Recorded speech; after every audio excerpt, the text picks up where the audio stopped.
I drove 6 hours to hand my dad courtside tickets to the Lakers finals for his birthday. At dinner, he toasted to me, "My lucky son, still a disappointment, but rich now." My uncle whispered, "Luxury gifts don't make up for being a loser." I stood up, took back the tickets, and left. This morning, he called me 67 times. Then his boss called too. Hey everyone. Before we dive in, I have a quick favor to ask. If you enjoy content like this, please hit the subscribe button. It's free, supports the channel, and ensures you never miss out on amazing videos. Alright, let's get started. I drove 6 hours straight, not even stopping for coffee. I rehearsed the surprise in my head 100 times. How I'd walk in, hand my dad the envelope with the gold-foiled ticket folder, watch his face light up when he saw the seats. Courtside at the Lakers finals, no less. His dream, a lifelong fan, he used to talk about it like it was a fantasy, something he'd never afford, something only real men could experience. Well, I became a real man, apparently. Built a business from nothing, took every freelance gig I could, worked through illness and burnout, and now, for the first time in our strained relationship, I wanted to give him something that said, "I remember every time you drove me to practice.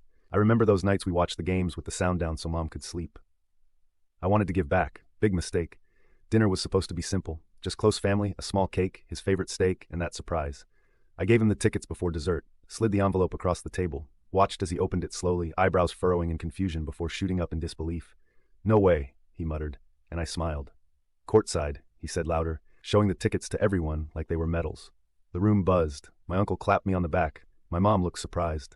My cousin asked, "Are these real?" I just nodded, letting myself enjoy the first genuine smile I'd seen on my dad's face in years. Then came the toast. He raised his glass, still holding the tickets in the other hand, and said with a grin, "To my son, still a disappointment, but hey, at least he's rich now." The laughter that followed was loud but cold. My cousin snorted wine through his nose. My uncle chuckled and muttered just loud enough for me to hear, "Luxury gifts don't make up for being a loser." Something inside me froze. I looked around the table. No one seemed to think anything was wrong, not even my mom. I didn't say a word. I stood up, reached across the table, and took the envelope back from my father's hand. His grin faltered. "What are you doing?" he asked. "You made your point," I said. "Consider the gift retracted." And I left, walked out to my car, shaking but calm, drove off into the night with my jaw locked and my heart caving in on itself. By the time I woke up this morning, he'd called me 67 times. Then my phone rang again, this time an unfamiliar number. "Hello, this is Mr. Lambert," the voice said. "I'm your father's boss. We need to talk." I wasn't always rich. I wasn't even close. 3 years ago, I was crashing on a mattress in a moldy apartment above a barbershop, eating ramen 5 nights a week, juggling 3 part-time gigs just to survive. I didn't have connections, no startup capital, just me, my laptop, and a drive that came from years of being told I was nothing. "You always quit too soon." My dad told me after I dropped out of college, "You never finish anything." He didn't ask why I left.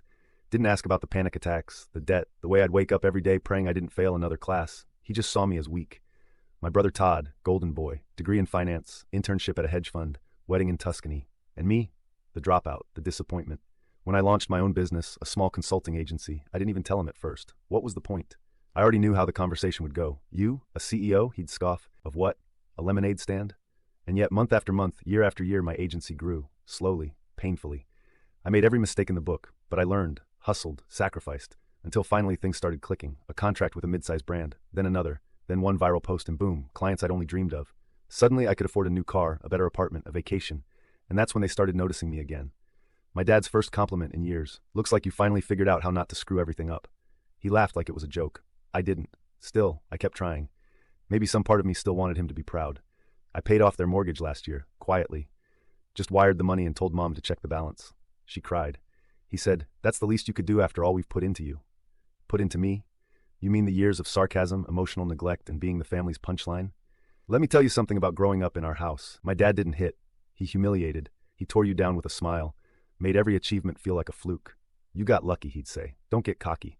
And my Uncle Tom, the one who whispered that insult at dinner, he was always worse. The man hasn't held a job longer than a year in his life. He spent more time drunk in our garage than I spent in high school. But because he was Dad's brother, he was always invited, always respected. You know what my father used to call me when I started freelancing? Laptop Larry. It was funny to everyone at Sunday barbecues. "Oh look, there's Larry with his screen again. Let us real men talk about real jobs." I remember one night I brought over a bottle of decent whiskey, a small celebration after I landed a 5-figure deal. Uncle Tom snorted, "Spinning like a baller now, huh? You sure you didn't scam someone?" My dad just laughed and added, "He probably made a slideshow about feelings and charged $10,000 for it." They never asked what I actually did, never asked who my clients were, never asked what it took to get here. But you know what they did ask for? Money. Endless favors. "Can you spot me for car repairs? Your cousin needs help with tuition. We're short on the house taxes, just this once. Always wrapped in guilt. Always with the same line, family helps family. Except when I needed help, they weren't there. When I had to pawn my guitar to make rent, no one returned my texts. When I skipped meals to pay off my student loans, they called me dramatic. When I broke down crying in the garage one Christmas, thinking maybe I was a failure, my dad walked in, saw me, and said, "Man up, no one likes a sob story." And now I'm the bank with a face. A walking ATM with just enough success to be tolerated again. But I still believed, stupidly, that maybe things were different now, that maybe I'd earned his respect. That's why I bought those Lakers tickets. $8,000 courtside, for him, because I remembered the old photos of him in his high school jersey. The stories of how he used to sneak a radio into his bedroom to listen to the finals. Because despite everything, I thought maybe this would be the moment. Maybe this time he'd look at me the way he looked at Todd. But all I got was the joke's punchline. Still a disappointment, but hey, at least he's rich now. That one sentence burned more than every insult I'd swallowed for 30 years. And the kicker? When I took the tickets back, no one said a word. Not Mom, not even Todd. Like it made sense, like I had overreacted, like I wasn't allowed to finally stand up for myself. But the phone calls this morning told a different story. 67 missed calls from Dad, 5 from Mom, 12 from Todd, and then a voicemail from a number I didn't recognize. "This is Mr. Lambert, your father's supervisor at Westfield Automotive. He's asked that I speak with you urgently." The call from Mr. Lambert came at 9:17 a.m. At first, I thought it was a prank. Who gets a call from their father's boss over courtside tickets? But the voice on the other end was all business. "Your father is having a difficult morning," he said carefully. "He came into work extremely upset, mentioned something about a family issue. He refused to go into detail, but he asked me to call you and mediate." "Mediate what?" I asked. "A situation involving Lakers tickets." I almost laughed. He sent his boss to do damage control. There was a pause. He said he was too ashamed to call again, that he screwed everything up. His words.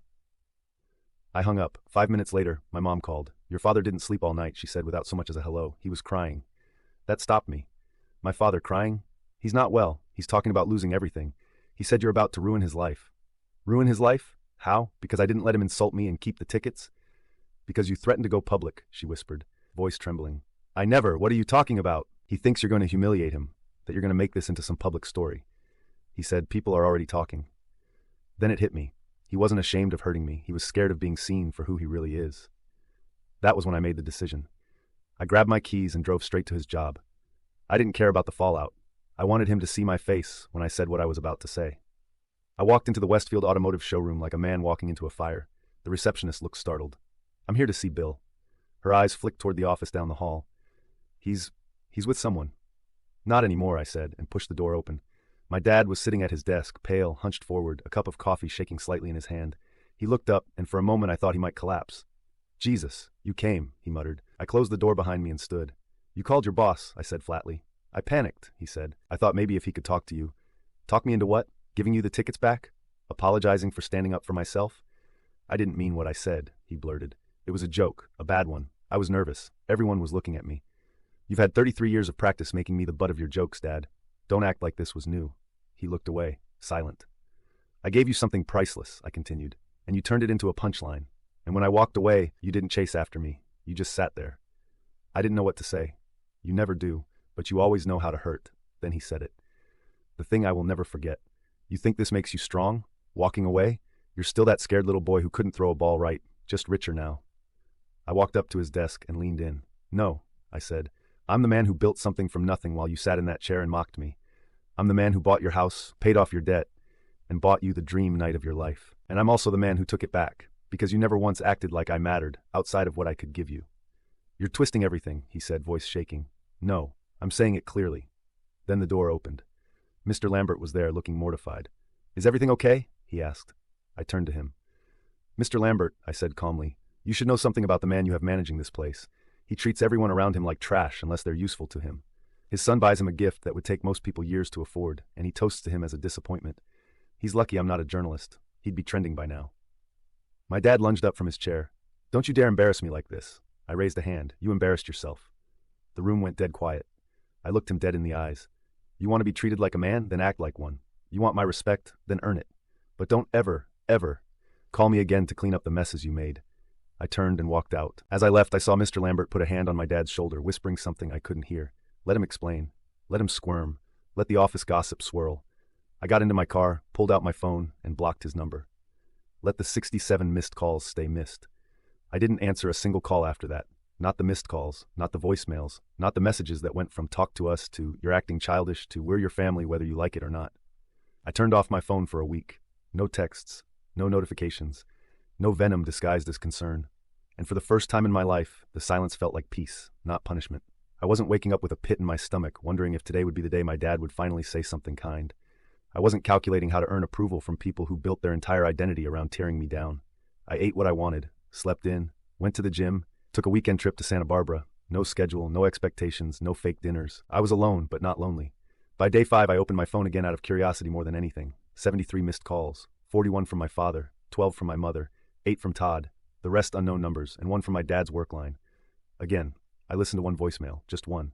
Son, I know I screwed up. I know I've never been good with words, you know that. But I didn't mean it. You gotta believe me. Don't let this be the end of us. Please call me. I'm sorry. But I didn't call him back because I realized something. He wasn't sorry for what he said. He was sorry it finally had consequences. And yet the moment that truly ripped the mask off came 2 weeks later when my mother showed up at my door. I opened it, half asleep, still in sweatpants and an old hoodie. She looked small, tired, holding a casserole dish like she thought we were still playing 1950s Family. Hi, she said softly. Can we talk? I didn't answer. Just moved aside and let her in. Not out of guilt, just curiosity. She set the dish down, sat on my couch like it was sacred, and started immediately. Your father hasn't been the same. I didn't reply. He hasn't eaten. He missed work. Lambert says he's thinking about retiring early. So now you're here, I said, because he's finally spiraling and no one's there to clean it up. No, she snapped too quickly. I'm here because you're his son. And when I was buying him gifts and paying his mortgage, that made me what? His credit card? Her mouth opened, closed. She didn't have an answer. I leaned back. You came to guilt me into forgiveness, not to understand. I came because I love you, she said. No, I corrected. You came because I'm useful, or was. The moment I set boundaries, I became the villain. She wiped her eyes like she couldn't believe this was happening, but I wasn't done. I gave him everything, time, money, respect, and all he gave back was mockery. And now that I walked away, you want me to fix the damage you let him cause? You think it was easy for me? She hissed suddenly. Living with that man, watching him break you down while I tried to hold this family together? Oh, so now you were the silent martyr? I stood. You sat at every dinner, heard every insult, laughed at every cruel joke, and not once did you say, Bill, stop. You don't get to play innocent now. Her shoulders sagged. I'm not here to defend him, she said. I'm here to ask if there's a way back. No, I said. A minute. There's a way forward, but it doesn't include him dragging me backwards. She looked broken, and I didn't feel powerful. I didn't feel vindicated. I felt free. But the real breaking point came 1 week later. Another knock at the door. I opened it, and there he was, my father. His eyes were bloodshot. He'd lost weight. Looked like someone had taken the arrogance and wrung it out of him. He didn't speak for a few seconds. Then finally, I lost the tickets, he said. I blinked. What? He pulled a crumpled envelope from his jacket. I kept them in my drawer, even after you took them. Like some part of me thought maybe if I said the right thing, you'd give them back. But I lost them. I don't care, I said. He nodded. I know. I didn't come for those. Then he said something I never thought I'd hear. I was a cruel man to you. Your whole life. I thought if I pushed you hard enough, mocked you just enough, you'd try harder, that you'd prove me wrong. I stared at him. You think that's love? No, he whispered. I think that was cowardice. He sank onto the step outside my door. I don't know how to fix this. I don't even know if it can be fixed. But I want you to know, I see it now. I see you, and I hate that it took losing you to get there. He reached into his coat, pulled out an old faded photo. Me at 9 years old, holding a basketball in both hands, grinning with 2 missing teeth. I keep this in my wallet, he said. I used to look at it and wonder what happened. Now I realize, I happened. I didn't speak. I didn't cry. I just looked at him and said, that boy deserved better. And I closed the door. A week after I shut the door on my father, the silence settled in like dust in an empty house. No more calls, no more visits, no more guilt masquerading as love. And still, I didn't miss them. I thought I would. I thought I'd lie awake wondering if I was wrong. But I didn't. Not once. Because for the first time in my life, I didn't feel like the broken one. I felt like the only sane person who finally stepped out of a burning building and let it collapse without running back in. My therapist, I finally got one, asked me something during our first session. Do you grieve the father you had or the father you wished you had? I didn't even need to think. The one I wished I had, I said. Because the one I had, I never truly knew him. I only knew who I had to be to survive him. She nodded. Then your grief is a rebirth. You bet it was. I spent the next few weeks building a new rhythm. No family dinners, no backhanded compliments, no last-minute favors with the expectation of silence in return. Instead, I poured into me. Work, gym, reading, rest. I bought a piano even though I barely knew how to play. Took lessons like a stubborn beginner. I started hiking on Sundays, alone, without telling anyone. No Instagram, no proof, just me and the world. I began writing again, journaling every thought I'd buried under maybe next time Dad will be proud. And then something strange happened. Todd called. I let it go to voicemail, of course, but curiosity got me, and I played it later that night. Hey, listen, I don't know how to say this, but I get it now. About Dad, about everything. I heard what happened at his work. I heard about what you said. I think I should have stood up for you that night. Pause. He's not well, man. He won't say it, but Mom says he's not eating. Keeps staring at some photo of you as a kid. He quit Westfield last week, just walked out. No plan, no goodbye. Pause again, longer this time. I guess I'm just saying, you were right. I was blind, and I'm sorry. I deleted the message, not out of spite, out of peace. Todd could wrestle with his awakening. That wasn't my battle anymore. But then came the last loose thread. My Uncle Tom, the one who whispered that dagger. Luxury gifts don't make up for being a loser. He texted me 2 lines the next Friday. Didn't mean it like that. You know how I joke, come by this weekend. Family's asking about you. I didn't respond. Instead, I took a screenshot, printed it, folded it neatly, and slid it into an envelope. On the back, I wrote, "Luxury apologies don't make up for being a coward." Then I mailed it to him. No name, no return address, just a truth he couldn't laugh away. A week later, I got an unexpected message. Not from any of them. It was a DM on LinkedIn, from a woman named Natalie Holston. "Hi, you don't know me, but I used to work with your dad. He talked about you constantly, never in detail, but with this weird mix of bitterness and admiration. I just wanted to say what you did, taking back your power. That mattered. People noticed, I noticed. And you inspired me to finally cut ties with my own toxic family. So thank you." I stared at it for a long time, not because I needed validation, but because that was the moment I knew I hadn't just saved myself. I'd lit a torch for someone else lost in the same dark. And just like that, the weight lifted. It's a warm Saturday morning now. I'm walking out of a coffee shop, sunglasses on, notebook in hand. I stop by a bookstore and buy a new journal. The barista slips me a note with her number. I smile but don't react. I'm not rushing. I'm not chasing approval. I'm not performing. I'm just being.